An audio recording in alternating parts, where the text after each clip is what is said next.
Well, let's get the show on the road, as they say, right? Welcome to Pickups for, May 2024.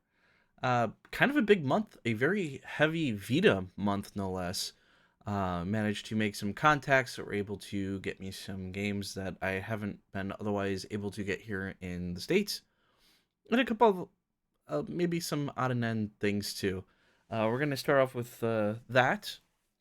And that'll be the new Darkstalkers Jada comic book, which I found unique because this actually takes place in Chicago, which is unusual for the Darkstalkers and just the Street Fighter universe in general. They don't really talk about Chicago too much. They even show the bean, which I thought was interesting.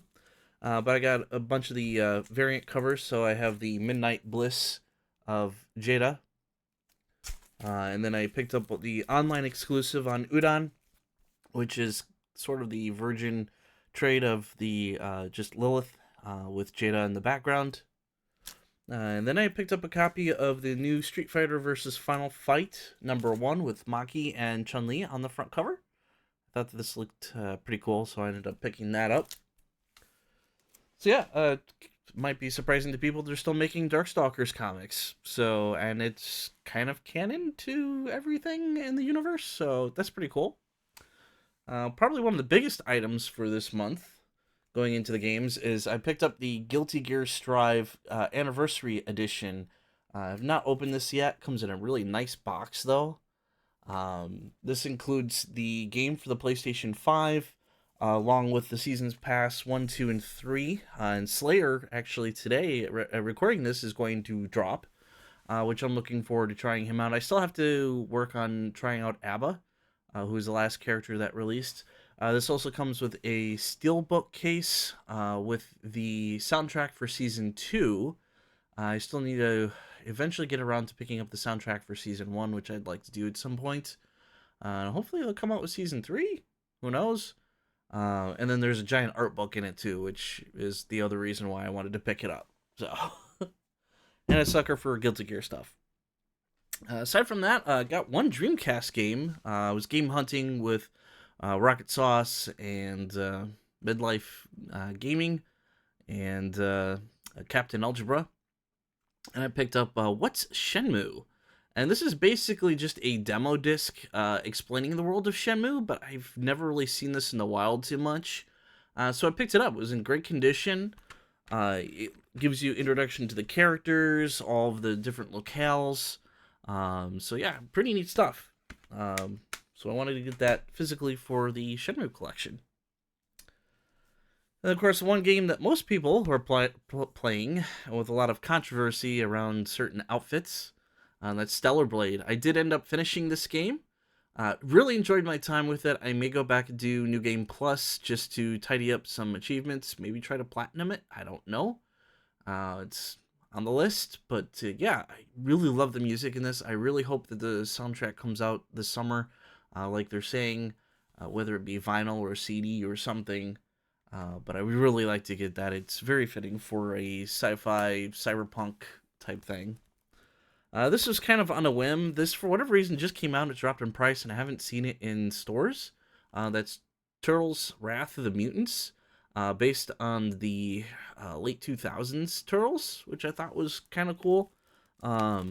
It's just your beat 'em up based on. It's basically the arcade version by Raw Thrills. Yeah, Raw Thrills, who did the arcade version of it, and then they finally ported it to consoles with some additional stuff. So I'm gonna try that out, see what that's like. It's not one I see people have really spoken about. And then I picked up Slave Zero X, the sequel to Slave Zero on the Dreamcast. This is supposed to be a pretty challenging Dark Souls 2D type hack and slash action platformer game. So yeah, 2.5D character action game set in the biopunk world of Slave Zero from 1999. So I thought that was cool. Yeah, if we get Dreamcast sequels on newer consoles, I'm all for it. And then I realized I was looking through, somebody had brought up Catherine.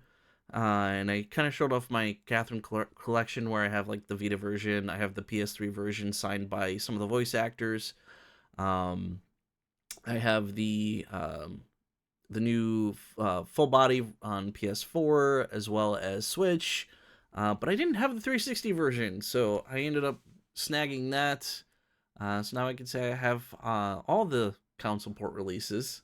I mean, this one's in okay shape. The cover looks great. Backside, it's got a couple punch holes. It looks like it had some little bit of moisture that got to it, but that's okay. Hey, I can say it. I have that now for Xbox. Probably the last Xbox release. Again, this was just on a whim. This was on sale on Axis website. I think it was like $20 off, and which is cheaper than even Amazon. So, Inescapable by the creators of the Danganronpa and 999 series. So I love these little like thriller puzzle games. So I thought I'd give this one a try. Looks fun, unique characters. So yeah, it says, you've been kidnapped and forced into a twisted reality show nightmare. The only role here is to survive, and everyone is out to eliminate their competition. And you are a dangerous, character-driven thriller where your choices determine who lives and who dies. So yeah, I thought that was neat. I do like the 999 series. Now for the Vita stuff. Couple good ones here. I'm going to start off with one of the biggest ones that I ended up snagging from PlayAsia. I'm totally going to mispronounce this. I just recently picked this up last month on the Saturn at Midwest Gaming Classic. So this is the remastered version that was on PS4 and PS Vita. That's a Dokoku Soshito, a point-and-click thriller game puzzle, which you're kidnapped, which seems to be kind of a theme for all these thriller games. You wake up in a strange mansion, and you gotta find your way out while also trying to figure out why people are mysteriously being killed. So, yeah, and this is also by Eldia, who did like the Valis releases on Switch. So yeah, kind of cool. Let's see here. Another one during Game Hunting, Demetrios on the PlayStation Vita. This was part of the Red Arts game collection, which I'm trying to complete. So this is one of them that I needed. This is just a goofy point-and-click adventure type puzzle game again. But this is one I missed out on before. It sold out pretty fast, being it was pretty much the first Vita release that Red Arts Games released. So, got that going. Along with that, I also got Ice Cream Surfer, a kind of hilarious shoot 'em up. Again, another Red Arts game, so I'm now one away from getting the Red Art Games collection. I think Bit Dungeon Plus is the last one I need. So I'll be hunting for that soon. Also got the Deer God. Again, Red Art game collection set. So there's 3 of them that I was missing. Then I got in contact with the guy from Adam Korlick's Discord, who said he would help me out with getting some of the PAL exclusive releases for the PlayStation Vita, since I have a real hard time finding those around here, and I don't have a online store I can just go to and be like, I need all the PAL versions of this, and this. So he was willing to help out and gave him a short list. I said, here are some of the exclusives I'm looking for, and he's like, I got you. So he sent that over, along with some really neat Portugal candy, which is kind of like old man candy, but it was kind of fun. I thought that was a neat little bonus. So we got the FIA World Rally Championship 3. And I want to say, was it this one? Yeah, I want to say it was this one that had like 5 different variant covers to it. So there's like 4 different cars, and then the 5th variant has all the cars together, which is kind of unique. I don't think I'm going to hunt down all the variant covers, even though I do have quite a few Vita games that are just variant covers of the same game. But I thought that was unique. So I got the Total Red Bull version. Along with that, I got the FIA World Rally Championship 4. And the FIA World Racing Championship 5, which was the last one released. So I have that. And then the last Vita game I ended up getting from him too was Handball 16.